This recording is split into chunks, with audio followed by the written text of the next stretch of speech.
আমি আমি যখনই ব্যাটিংয়ে যাই আমি সবসময় আমার প্ল্যান থেকে পজিটিভ থাকি আমি, কারণ রিস্ক নিতেই হবে যে কারো, সো ওইটা আমি নিজে থেকে দায়িত্ব নিয়ে আমি রিস্কটা নিয়ে ফেলি। প্রথমে ম্যাচটা জিততে পেরেছি, এটাই অনেক ভালো লাগতেছে। আর হলো যে ব্যাটিং অর্ডার নিয়ে এত চিন্তিত না আমি, আর আমি যেখানে ব্যাটিং করি সো আমি অনেক কনফিডেন্ট ভালো করার ট্রাই করি। এখন আমরা এক এক আমরা উইন করেছি, সো অবশ্যই ফিল্ডিংটা অনেক ইম্পর্টেন্ট আমাদের জন্য। আর এটা আসলে বেশি খুশি হওয়ার কিছু নাই, এটা এটা এটা এভরিডে এটা আমার জব।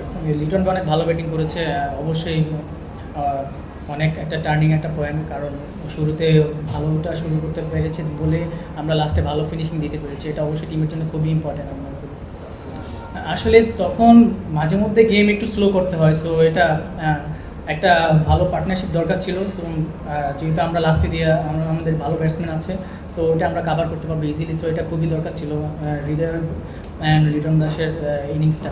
অবশ্যই রুডির ব্যাটিং পছন্দ করি পার্সোনালি আমি, আর হলো যে আমি সবসময় পজিটিভ থাকার ট্রাই করি। আর এই গেমটা টি-20 গেমটাই হলো পজিটিভনেস, যত থাকবো আমি মনে করি তত ভালো।